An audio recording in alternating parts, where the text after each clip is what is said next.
Number 42, introduced by the Senator from Kentucky, Mr. Paul. The Senator from Kentucky, could we please have order? Senator from Kentucky. Madam President, like the previous three Republican budgets, this budget is silent on student interest rates. Anyone who asserts otherwise for good political theater should know that it's untrue. This budget has nothing to do with student interest rates, and I think we should have a debate on a little higher plane. We are borrowing $50,000 a second. We're borrowing $4 billion a day, over $1 trillion a year. While America burns through a century of wealth, the president fiddles, the president's friends fuss, and they produce no budget. This budget balances in 5 years. It saves Social Security. It saves Medicare. It reforms and simplifies the tax code. I urge my colleagues to act now and vote for a budget that balances. Do something to save America from this looming debt crisis. Thank you, and I yield back my time. The Senator from North Dakota is recognized. Madam President, do we have order? Madam President, this plan has massive tax cuts for the wealthiest among us. This plan cuts discretionary spending $2 trillion below the Budget Control Act that cut $900 billion. This plan ends Medicare in 2 years. This plan repeals health care reform, meaning 30 million more people would be uninsured.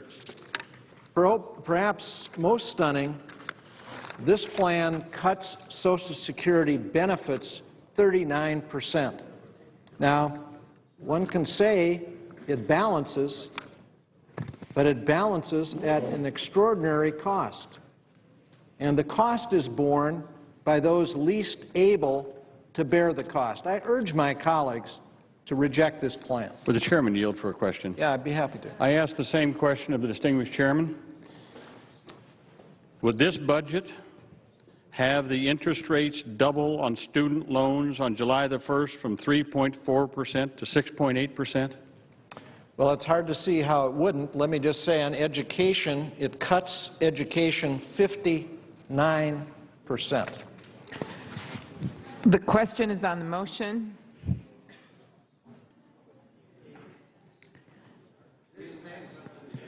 Is there a sufficient second? There appears to be a sufficient second.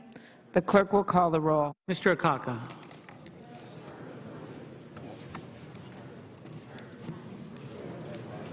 Mr. Alexander.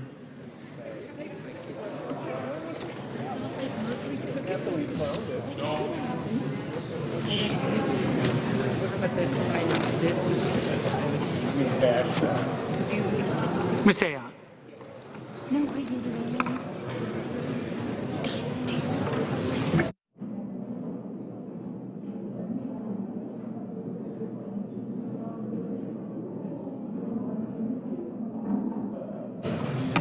Mr. Barrasso. Mr. Baucus. Mr. Begich.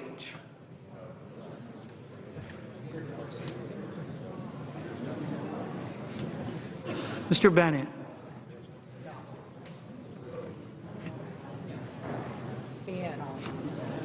Mr. Bingaman. Mr. Blumenthal.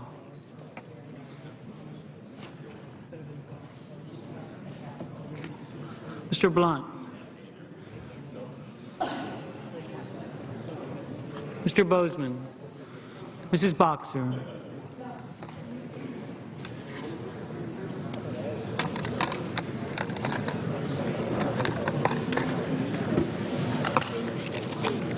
I'm a no back here. Mr. Brown of Massachusetts.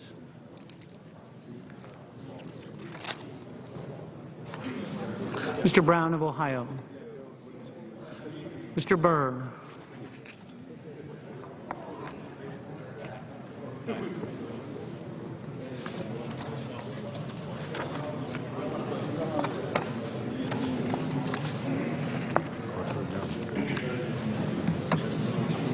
Ms. Cantwell. Mr. Cardin.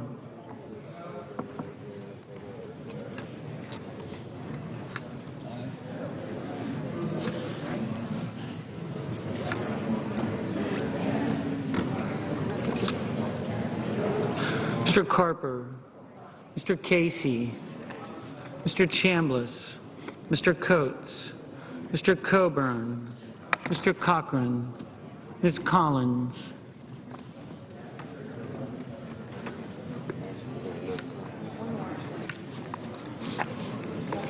Mr. Conrad,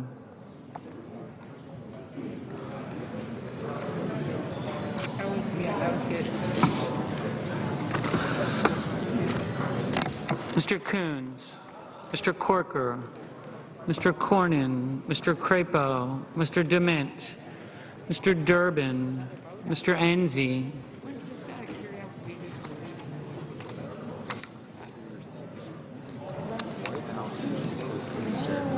Mrs. Feinstein, Mr. Franken, Mrs. Gillibrand, Mr. Graham, Yeah, whichever one's higher. Yeah, 90. Mr. Grassley,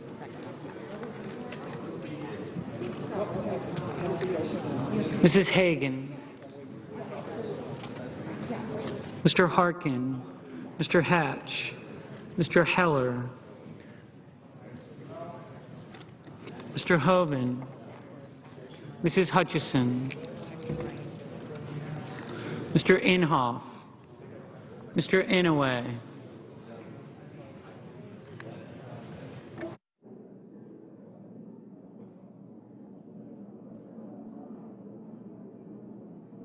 Mr. Isaacson,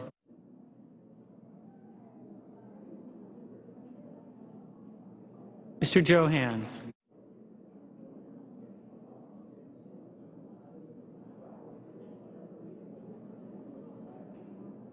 Mr. Johnson of Wisconsin,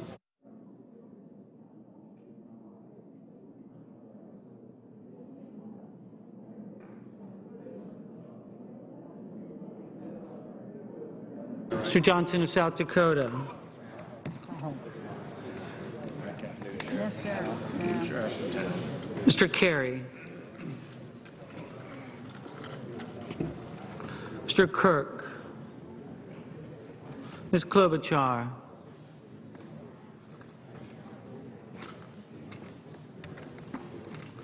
Mr. Cole, Mr. Kyle, Ms. Landrieu, Mr. Lautenberg, Mr. Leahy, Mr. Lee, Mr. Levin, Mr. Lieberman, Mr. Lugar, Mr. Manchin,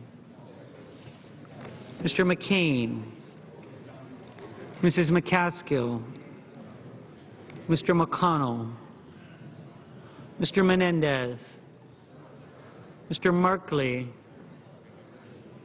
Ms. Mikulski, Mr. Moran, Ms. Murkowski, Mrs. Murray,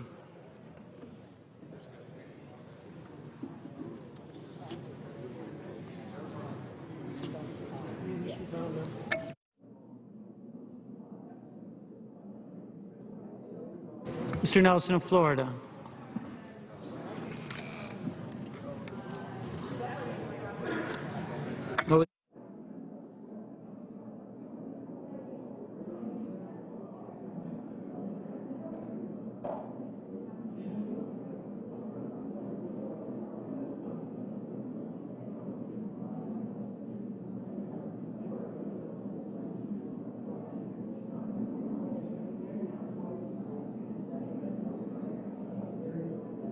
Mr. Paul, Mr. Portman, Mr. Pryor,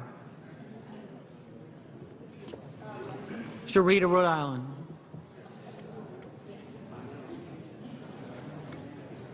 Mr. Reed of Nevada, Mr. Risch, Mr. Roberts, Mr. Rockefeller,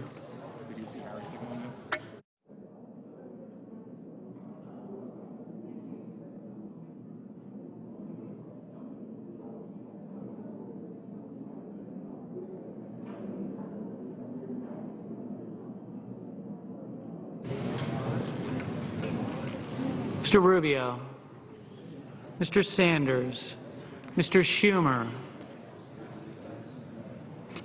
Mr. Sessions, Mrs. Shaheen, Mr. Shelby, Ms. Snow,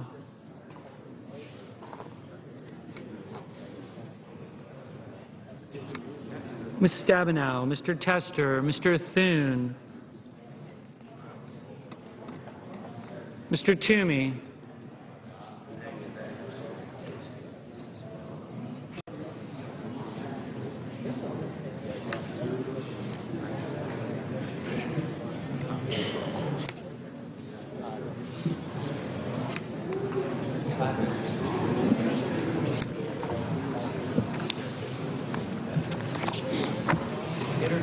Mr. Udall, Colorado.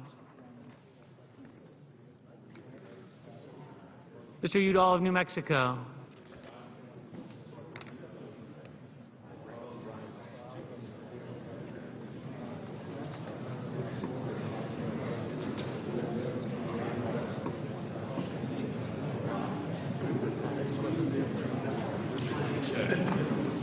Mr. Vitter.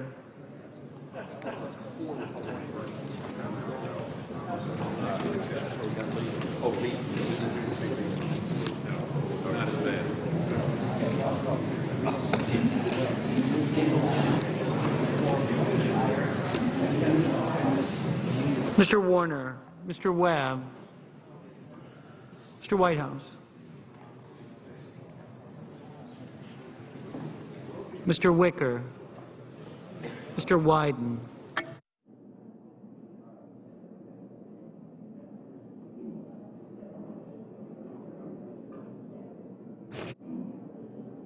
Senators voting in the affirmative: Coburn, Crapo, DeMint, Lee, Paul, Sessions, Vitter. Senators voting in the negative: Akaka, Alexander, Ayotte, Begich, Bennett, Bingaman, Blumenthal, Bozeman, Boxer, Brown of Massachusetts, Brown of Ohio, Cantwell, Cardin, Carper, Casey, Coates, Cochran, Collins, Conrad, Cornyn, Durbin, Feinstein, Franken, Gillibrand, Graham, Hagan, Harkin, Heller, Isaacson, Johans, Johnson of South Dakota, Kerry, Klobuchar, Cole, Lautenberg, Leahy, Levin, Lieberman, Lugar, Manchin, McCain, Menendez, Merkley, Murray, Nelson of Nebraska, Nelson of Florida, Pryor, Reed of Nevada, Roberts, Rockefeller, Rubio, Sanders, Schumer, Shaheen, Stabenow, Tester, Udall of Colorado, Udall of New Mexico, Warner, Wicker, Wyden. Ms. Mikulski, no. Mr. Inhofe, no. Mr. Johnson of Wisconsin, aye. Mr. Enzi, aye. Mr. Burr, no. Mr. Baucus, no. Mr. Webb, no. Mr. Coons, no. Mr. Conrad, no. Mr. McConnell, aye. Mr. Moran, aye. Ms. Snow, no. Ms. Landrieu, no. Mr. Inouye, no. Mrs. McCaskill, no. Mr. Grassley, no. Mr. Hatch, aye.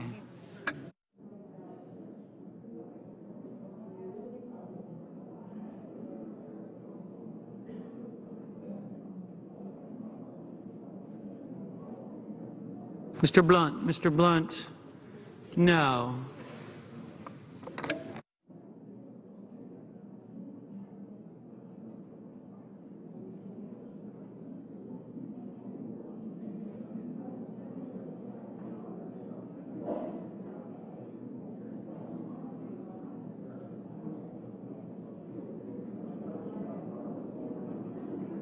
Ms. Murkowski, no. Mr. Whitehouse, no.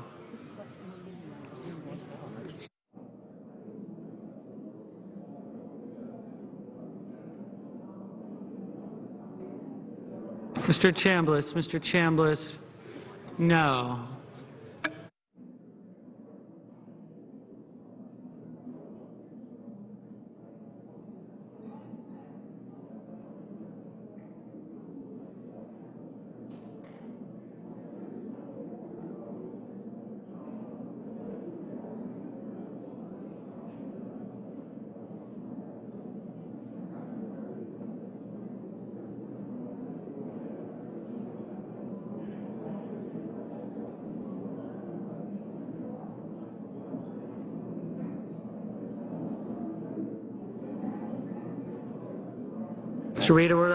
Mr. Reed of Rhode Island, no.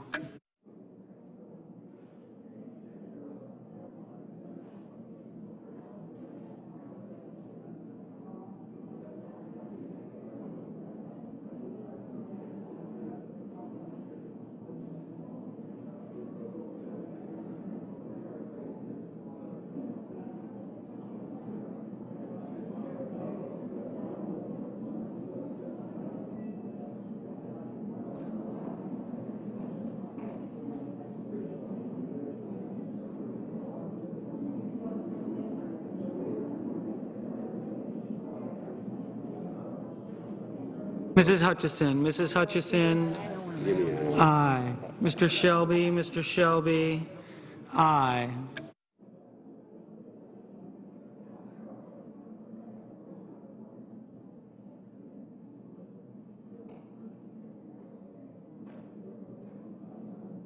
Mr. Barrasso, aye.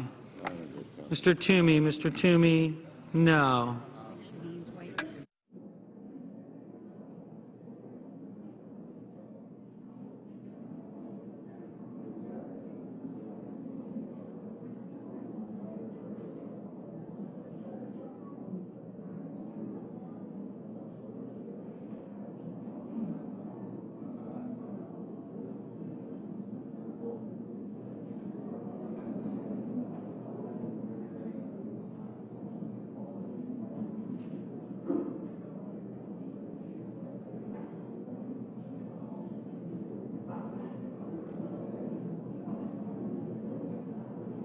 Mr.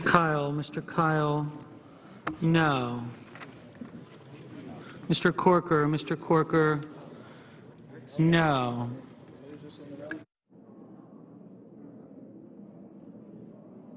Mr. Portman, no.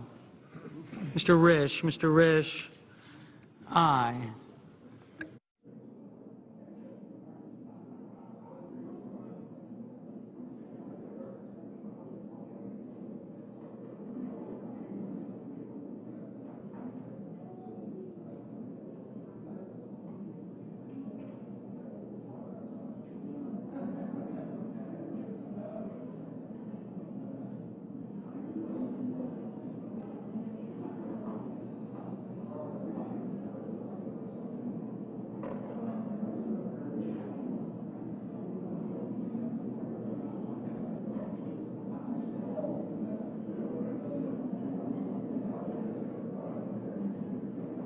Mr. Thune, aye.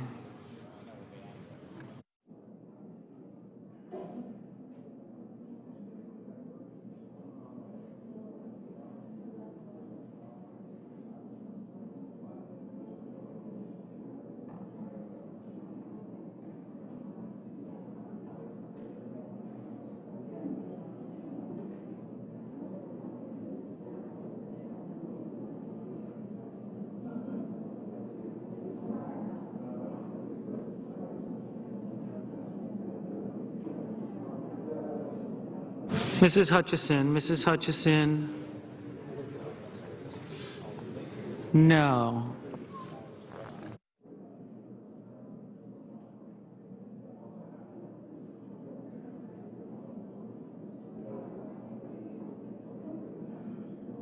Mr. Hoven. Mr. Hoven, no.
Is there any senator who still wishes to vote on this measure? If not, the nays are 83, the yeas are 16, and the motion to proceed therefore fails. Mr. President? The Majority Leader. I could have May we have a little order here for the Majority Leader, please? Mr. President, we have one more vote this evening, and the Republican leader and I have worked out something tentatively, and I think we'll be able to put it in writing in just a few minutes, where we'll have two votes tomorrow at noon on the two Fed nominees. And as I think most people know, I moved last night to the FDA bill. Excuse me. I hope that we don't have to file cloture on that we can just move to it and start the amendment process. That's what people want. That's what we want. That's what we're willing to do. And I hope we can do that. It's a wide-ranging bill, extremely important for the country. Relevant amendments, there are lots of them you can do there. So I would hope that we can do that. I have an agreement to that effect. Under the previous order, there will now be 2 minutes of debate equally divided prior to a vote on the motion to proceed to Senate Concurrent Resolution 44, introduced by the Senator from Utah, Mr. Lee. Mr. President. Senator from Utah. Mr. President, as this debate draws to its conclusion, I remind my colleagues of the old adage that you can make excuses or you can make progress, but you cannot make both. The senator deserves the right to be heard. I remind my colleagues of the old adage that you can make excuses or you can make progress, but you cannot make both, at least not simultaneously. Our current course is unsustainable. Maintaining the status quo will inevitably impair our ability to fund everything from defense to entitlements. And so sticking to this course isn't the solution. It can't be the solution. And if followed as a solution, it will have an impact that will prove devastating on America's most vulnerable populations. It's for exactly that reason that I've proposed this budget, a budget that balances within 5 years, a budget that simplifies the tax code, a budget that puts health care decisions back into the hands of individual families, individuals themselves, and their doctors, where those decisions properly belong. We don't have much time. We've got to get this done. I urge my colleagues to support this budget. Thank you, Mr. President. Mr. President, could we have order, please? The Senate will come to order. The Senator from North Dakota. Mr. President, this budget proposal has the most serious mistakes I have seen in 26 years of dealing with budgets in this chamber. This budget starts with an $8 trillion mistake on the size of the deficit. Mr. President, if we put up the calculation, this budget has federal revenues of $27.5 trillion, budget outlays of $37.2 trillion, for a difference of $9.75 billion. But it claims deficits of $1.75 billion. Mr. President, that is an $8 trillion mistake. Number two, it has $5.7 trillion of mistakes with respect to budget authority. If you add up the individual budget function totals, they are $5.7 trillion less than the aggregate budget authority totals in what is being offered by the senator. Number three, this requires some committees to cut more spending than they have available to them in their resources. For example, the Help Committee is instructed to save $2.7 trillion, and they only have $510 billion available to them to cut. Mr. President, this budget is shot full of basic fundamental mistakes. It should not even be considered as a budget on the floor. Senator's time has expired. The question is on the motion. Is there a sufficient second? There appears to be a sufficient second. The clerk will call the roll. Mr. Akaka. Mr. Alexander. Ms. Ayotte.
Mr. Barrasso. Mr. Balkas.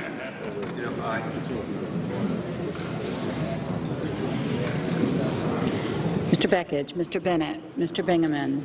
Mr. Blumenthal. Mr. Blunt.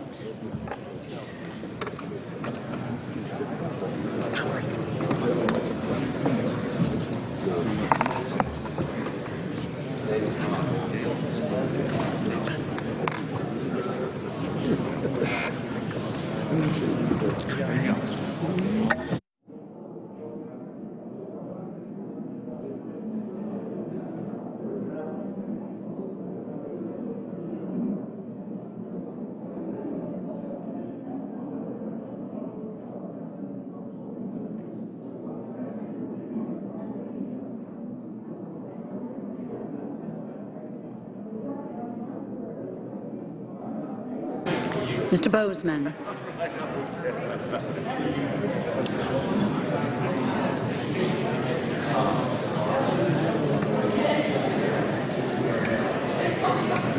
Mrs. Boxer.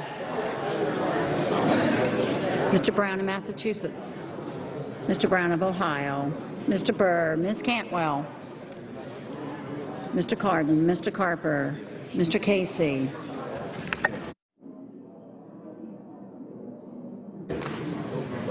Mr. Chambliss.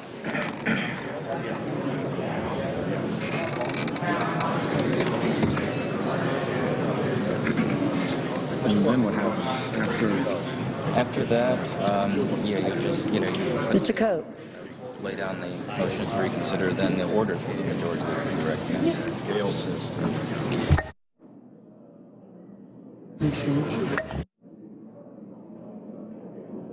Not around. Mr. Coburn. Presumably. Mr. Cochran. Ms. Collins. Mr. Conrad. Mr. Coons. Mr. Corker.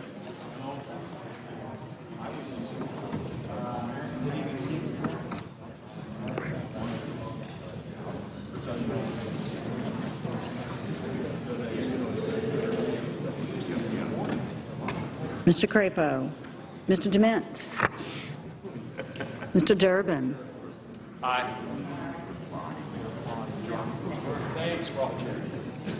Mr. Enzi.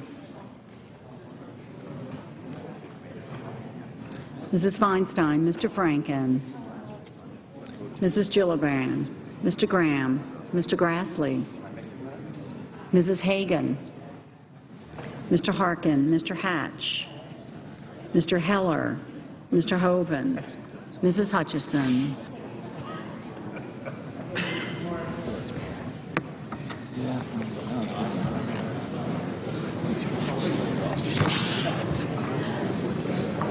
Mr. Inhofe. Mr. Noe. Mr. Isaacson.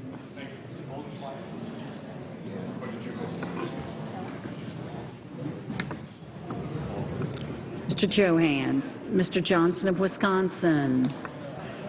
Mr. Johnson of South Dakota. Mr. Carey. Mr. Kirk. Ms. Klobuchar.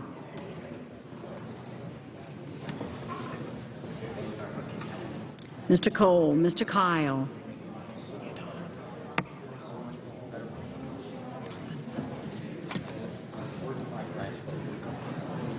Ms. Landrieu. Mr. Lautenberg. Mr. Leahy.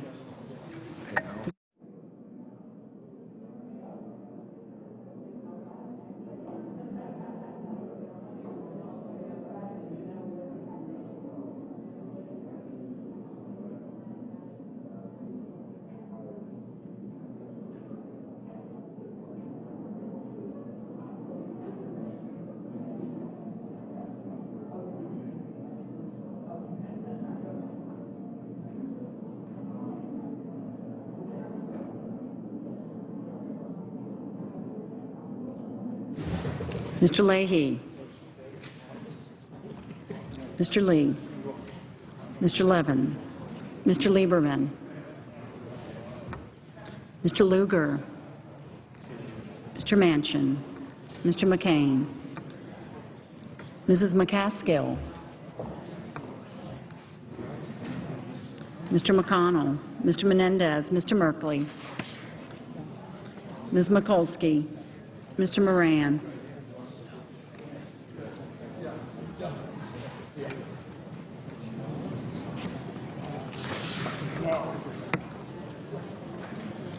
Ms. Murkowski.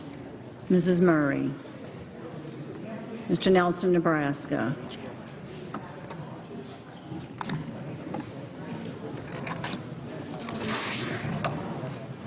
Mr. Nelson of Florida. Mr. Paul. Mr. Portman. Mr. Pryor. Mr. Reed of Rhode Island. Mr. Reed of Nevada. Mr. Risch.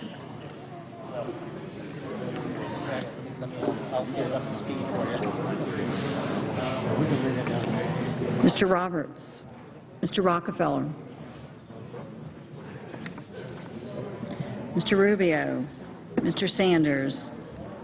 Mr. Schumer.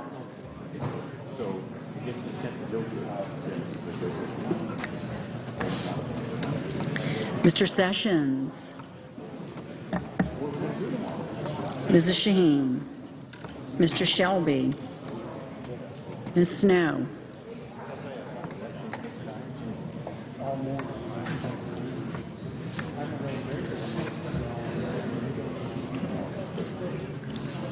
Mr. Shelby, Ms. Snow, Ms. Stabenow, Mr. Tester.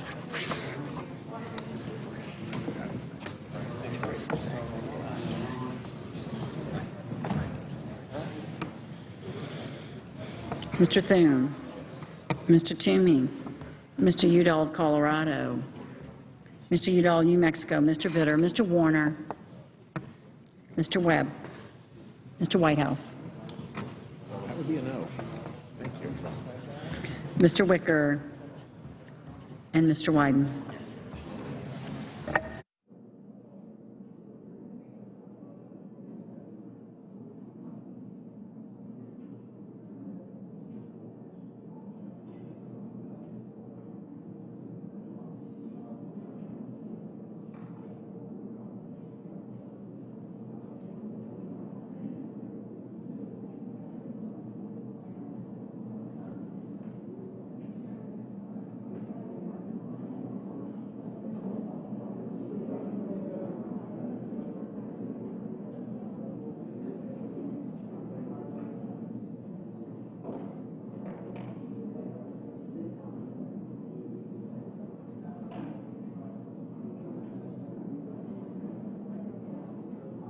Senators voting in the affirmative: Barrasso, Coates, Coburn, Crapo, DeMint, Enzi, Grassley, Hatch, Inhofe, Johnson of Wisconsin, Lee, Moran, Paul, Risch, Sessions, Thune, and Vitter.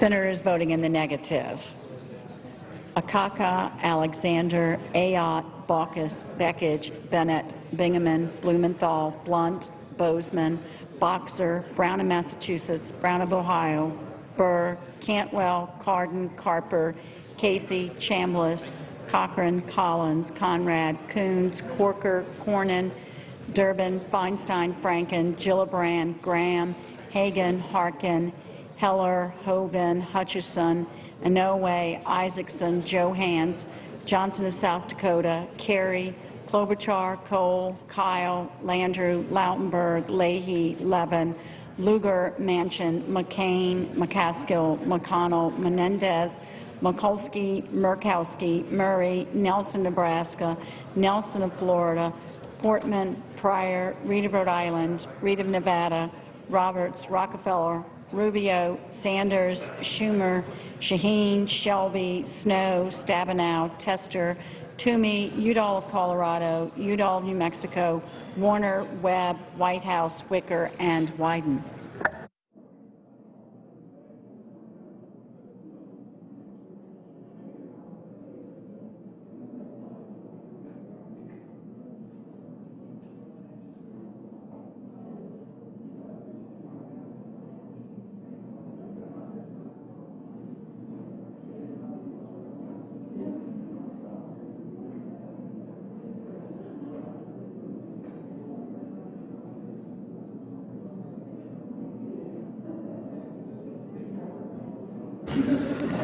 Mr. Lieberman, no.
Mr. Merkley, no.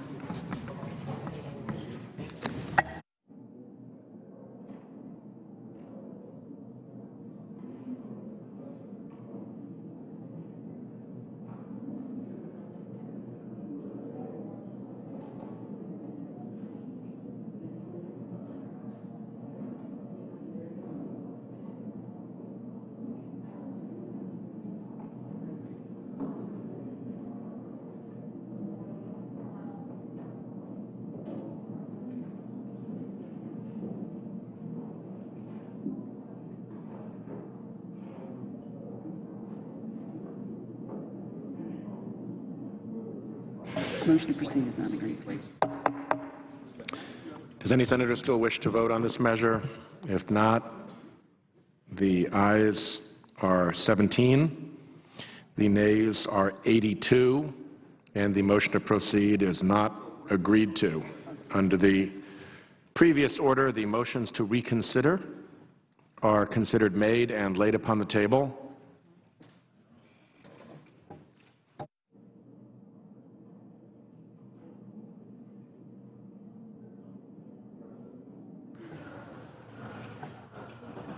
Senator from Iowa.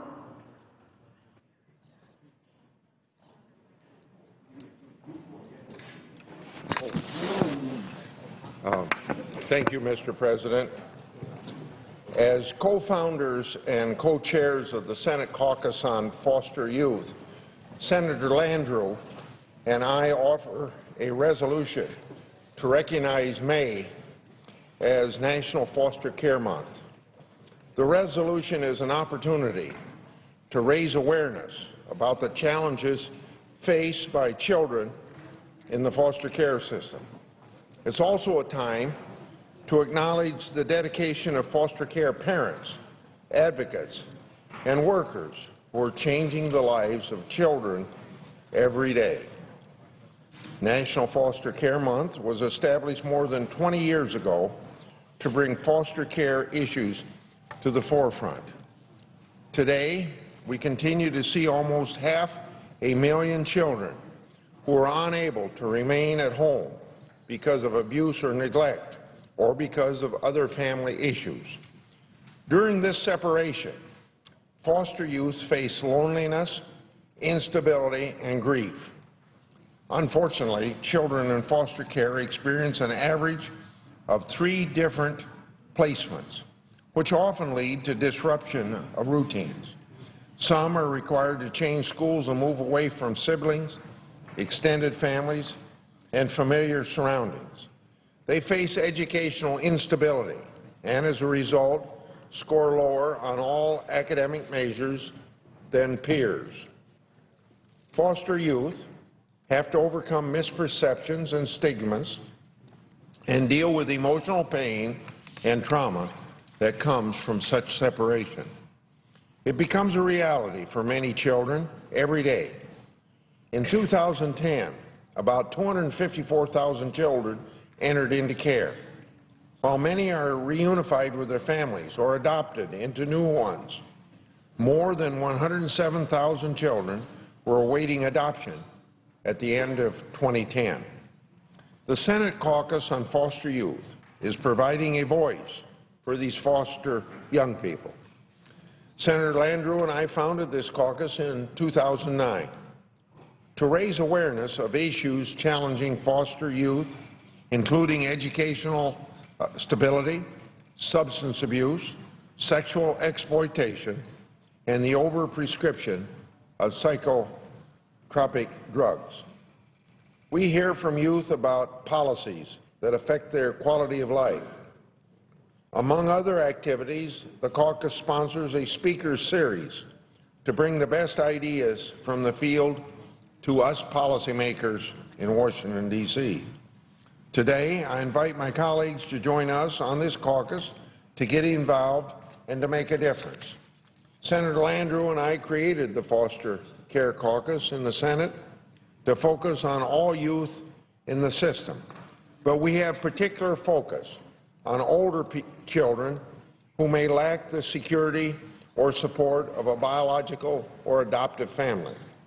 These kids tend to age out of the foster care system, then struggle in creating a stable life that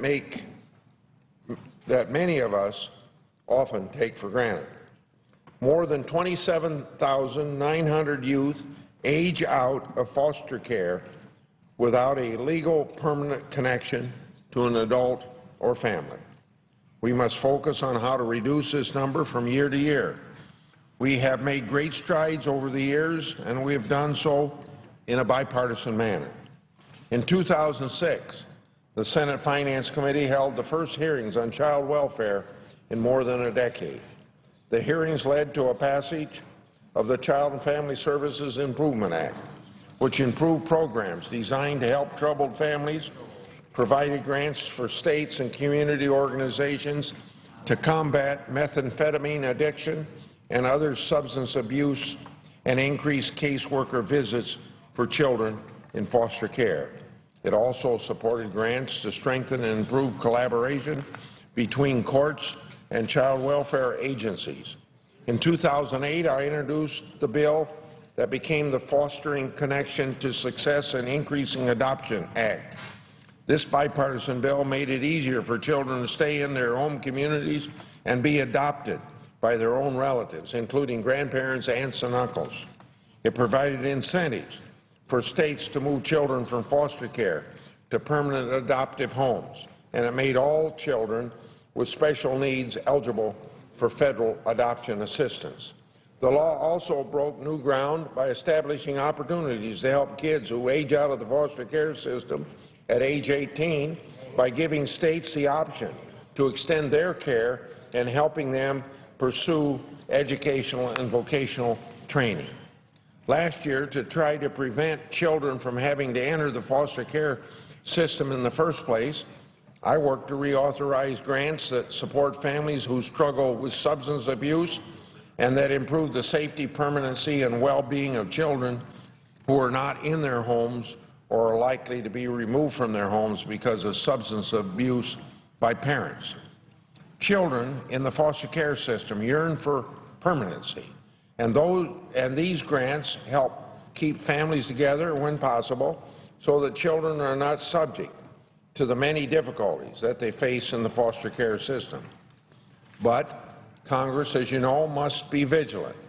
We must always keep our eyes on the prize, that is, a safe, loving, and permanent home for every child. We must always stress prevention as well as reunification and the reunification services, because these two key components are necessary to reduce the number of children that are forced to remain in foster care. Finally, let me take a moment to pay tribute to many volunteers, guardians, mentors, and workers in child protective service community. Every person in this field plays a vital role in improving the safety of our most valuable youth, and our country is better off for them. They are dedicated and important to thousands of children and can be very positive influence for families across the country. May, this month of May, is a time to pay tribute to the community. It's time to remember these young people, and more importantly, it's time to encourage others to get involved and hence make a difference. It's my hope that this awareness will extend beyond May, and people will recognize the need to step up and to fight for these vulnerable youth on a daily basis.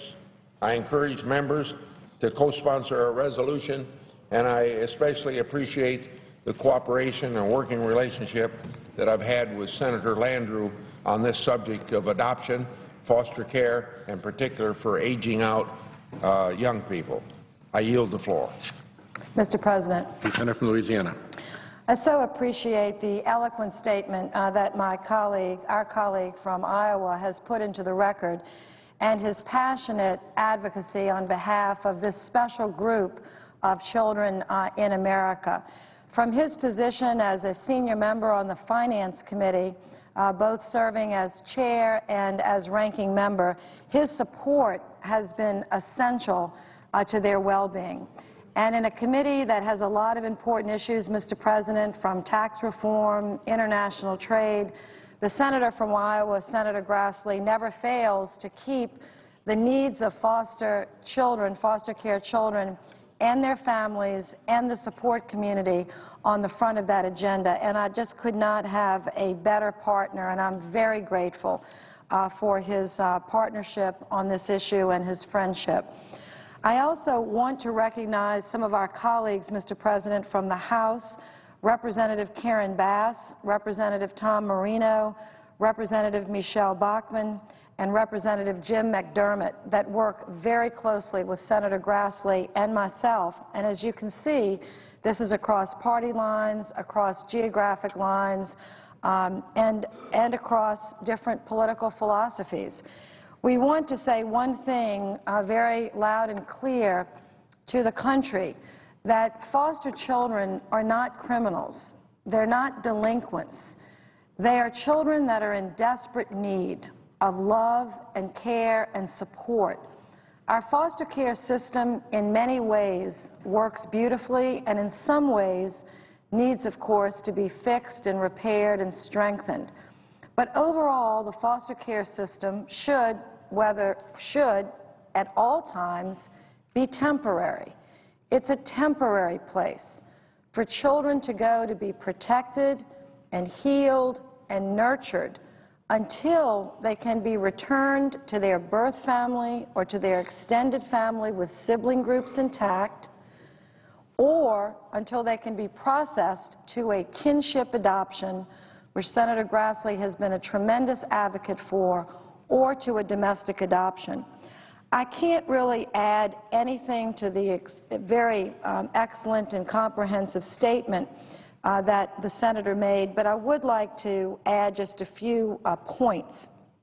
One, because of the work that many of us have done, and we don't hear good news around here that often, I want to share that in the last 20 years, because of the work that our group has done and others in the Congress, that we have doubled the amount of children being adopted out of the foster care system. That is a tremendous victory because of the legislation that's been passed, the focus across party lines. In 1990, we only adopted, Mr. President, 14,000 children out of foster care.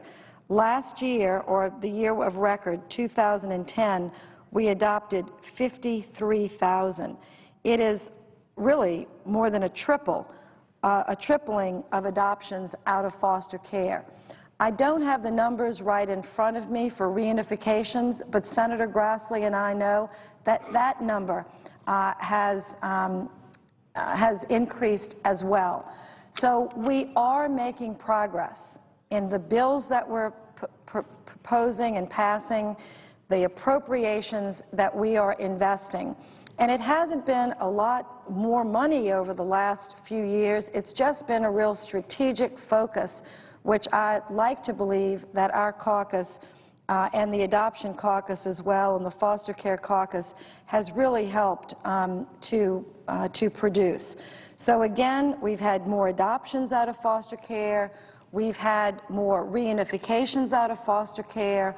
We have shortened the time that children are in foster care, but we still, and in this month of May, still have many challenges, Mr. President, and that's why Senator Grassley and I want to urge our colleagues to join us in this resolution, Resolution 462, be a co-sponsor. Step up and to say by your co-sponsorship that you care about this issue, that you want to help us continue to make progress. Just 4 other quick points. One, I want to remember our former colleague, John Chafee, who was, when he was here in the Senate, an extraordinary advocate for foster care children. We call the John Chafee Independent Living in his honor. And as Senator Grassley said, we're making progress with helping our children that age out, that we failed to reunite them with their birth family. We failed to find them an adoptive home. They're aging out, but we're trying to give them more help and support. That is still a challenge. Some of our members are working on foster children and school choice. If foster kids or the children are brought into the foster care system, they're separated from their families. It's quite traumatic. Of course, it's for their own good. Sometimes their families are being abusive. Sometimes their families are being grossly negligent. Sometimes they're, unfortunately in this day and age, sometimes their families are deported and they're there in the home alone. We also want to make sure that the children get to stay at least in the school of their choice. I mean, it's one thing to be pulled from your family. It's another thing to have to lose your family one day and your school the next day and all of your teachers, all of your friends. So there's legislation pending that would give foster children the opportunity to stay in the school that they're in when they enter care, if that's their choice. That would be a great reform.